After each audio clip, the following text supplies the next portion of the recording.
Boa noite, bom dia, boa tarde. Sejam bem-vindos à mini aula de Administração Estratégica. Aqui quem vos fala é o professor Sérgio Góes, da disciplina Administração Estratégica do curso de Administração da Universidade Federal da Bahia. Nossa aula de hoje vai versar sobre a execução da estratégia. Especificamente, nós vamos falar da ferramenta Balance Scorecard. E essa mini aula está dividida em duas partes. Então, essa primeira parte, nós apresentaremos os conceitos iniciais e na parte 2 nós falaremos sobre como implantar essa ferramenta. Bem, então, iniciamos com os objetivos de aprendizagem. Primeiro objetivo, conhecer a ferramenta Balance Scorecard. Precisamos entender como é que ela funciona, quais são os conceitos básicos, como é que ela está estruturada. Entender como ela se encaixa no processo de execução da estratégia. Ela é uma ferramenta que justamente ajuda nesse processo de execução da estratégia, que é uma das grandes dificuldades e causas de falha das estratégias, do planejamento estratégico das empresas não darem certo. E por terceiro objetivo, conhecer sua estrutura de funcionamento, né? Como está estruturado suas diversas partes e como é que elas juntas formam esse balance scorecard.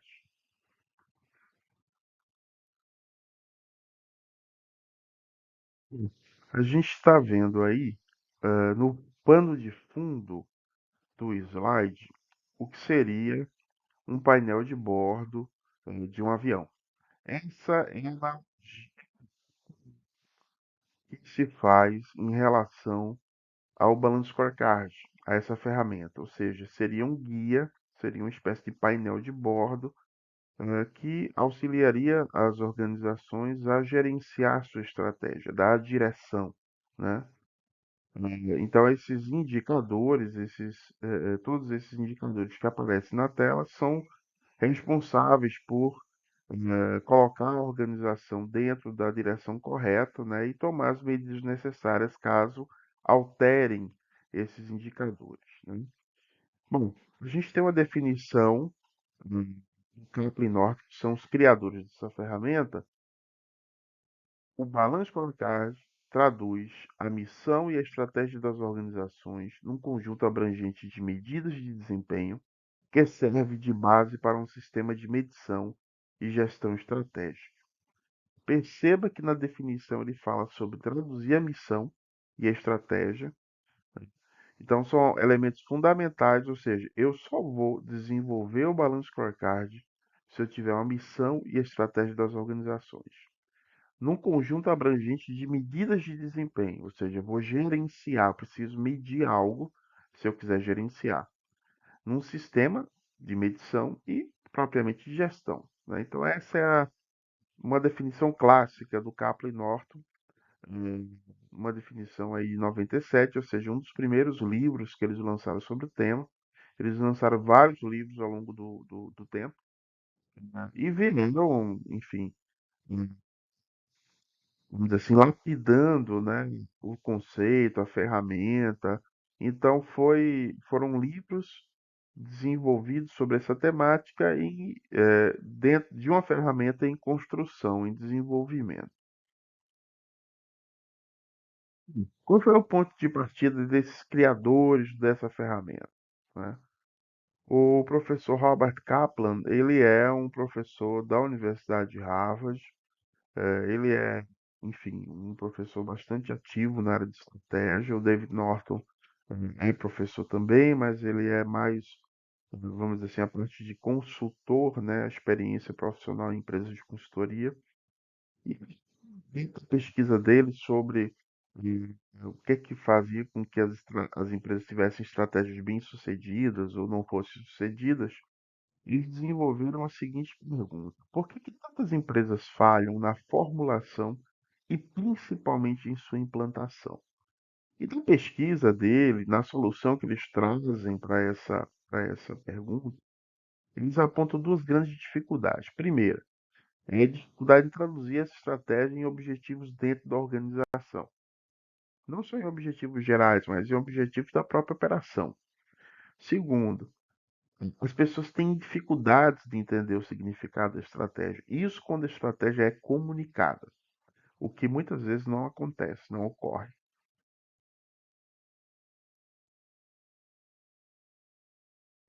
Naturalmente, que os autores eles apresentam a solução para isso, né? E essa solução ela tem que ter um foco na capacidade de desenvolver a estratégia, de executar essa estratégia. E esse Balance Scorecard que eles apresentam como solução, ele primeiro está estruturado naquilo que é o básico de gestão: medir desempenho, medir, gerenciar aquilo se está indo bem ou não. Se a gente não sabe se está indo bem ou não, a gente não tem como gerenciar. E também, algo muito importante, eh, descrever, né? No caso especificamente, a estratégia, ou seja, é uma questão de comunicação. Então, como é que a gente quer que as pessoas sigam na direção se elas não entendem, né, que a gente está pedindo para seguir naquela direção, como deve seguir, por que deve seguir? Esse é o elemento fundamental do Balanço Scorecard. Ele não é só uma ferramenta de gestão, ele também é uma ferramenta de comunicação. E isso vai ficar muito claro no momento que a gente eh, começar a tratar do mapa estratégico, né? O nome já dá a entender isso, né? Mapa da estratégia, né? As direções que devem seguir, né? Enfim. Então, se a gente for resumir, o valor do balanço scorecard, a gente pode destacar justamente a capacidade de descrição da estratégia, de comunicação dessa estratégia, a capacidade de mensuração da estratégia em si, ou seja, se essa estratégia está sendo feita, está sendo desenvolvida, se os resultados estão acontecendo. Então a gente só pode gerenciar uma estratégia se a gente medir, né, se aquela estratégia que a gente desenvolveu, que a gente desenhou, ela está sendo bem executada, os resultados estão acontecendo e, logicamente, com a mensuração da estratégia, você acaba tendo a capacidade de gestão da estratégia. E esse é o grande benefício da ferramenta, você gerenciar a estratégia, ou seja, sai do foco do planejamento para o foco da execução, da gestão da estratégia. E essa é a grande vantagem dessa ferramenta, né, do Balance Scorecard. O que a gente tem nessa figura? Um elemento muito importante de como está estruturada a ideia do Balance Scorecard. Na parte superior da ferramenta, vocês devem estar vendo aí a missão e a visão, né? Então, essa missão e a visão, elas vão contribuir, logicamente, para definir quais são os objetivos da estratégia. O que é que você espera alcançar, né? Então, o plano estratégico, ele está aí no azul mais escuro, né? Então, esses objetivos estratégicos, né, eles têm indicadores, eles vão ter indicadores e metas, né, para serem atingidas. E, logicamente, para você alcançar os resultados desses objetivos, é preciso ter iniciativas. E essas iniciativas também devem ser avaliadas.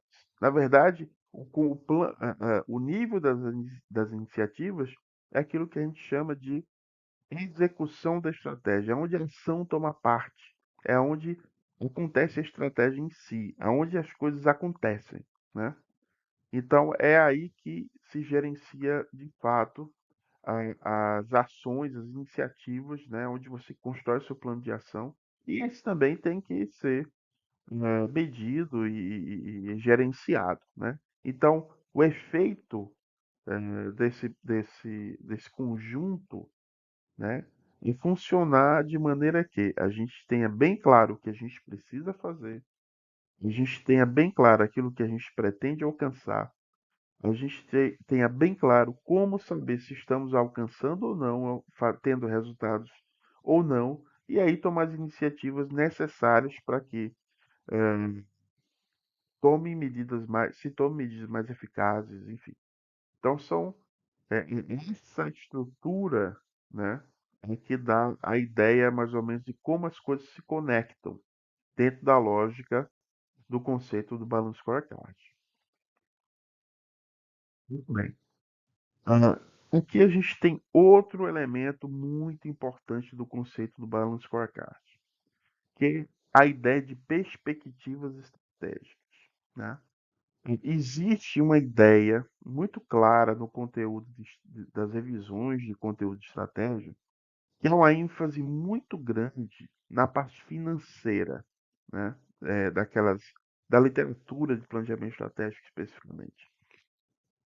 Quando na verdade a estratégia ele não só está na perspectiva, não é uma perspectiva única da estratégia. Não só existe a perspectiva financeira, existem outras perspectivas. E esse é um outro grande pulo do gato da ferramenta. Ou seja, você tem diferentes perspectivas que devem ser adotadas para que você possa perceber a lógica da construção das ações e dos objetivos que se conectam e que levam ao cumprimento da missão e da visão da empresa, das expectativas de resultados, etc. Então, você tem um modelo que dividiu esses objetivos estratégicos em quatro perspectivas. Essas quatro perspectivas é do modelo conceitual original. Isso não quer dizer que todas as organizações elas tenham que se dividir nessas quatro perspectivas. Há organizações que, inclusive, que possuem nomenclatura, né? Já desenvolveram, já têm uma experiência e já desenvolveram um número maior de perspectivas ou nomenclaturas diferentes para as suas perspectivas. Tá? Então, o mais importante é entender que existe dentro da ideia de estratégia um equilíbrio entre aquelas, aquelas perspectivas, né? O financeiro é sempre algo muito de curto prazo, que a gente está sempre preocupado no curto prazo. E que se procura alcançar metas, né, objetivos e metas de curto, médio prazo, longo prazo também.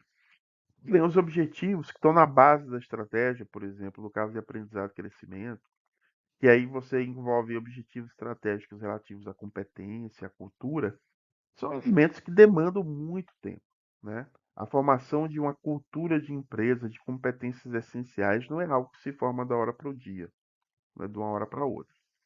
Então, é importante ter em mente isso, né? Que existem, vamos dizer assim, medidas importantes, objetivos importantes em diferentes perspectivas. A estratégia não só tem a perspectiva financeira. E por que a gente precisa de um mapa estratégico? O mapa estratégico talvez seja a parte mais visível do Balance Scorecard, né? E a ideia da imagem que nos traz aí é direção. Qual a direção que nós devemos tomar, né? Então, o mapa estratégico ele vai nos ajudar, né, a, mais uma vez, reforçar aquela questão da medição, né, do desempenho e da comunicação, né? Então, a gente precisa do mapa justamente para essas duas questões fundamentais da estratégia. O que vocês estão vendo aí é um exemplo de mapa estratégico, tá?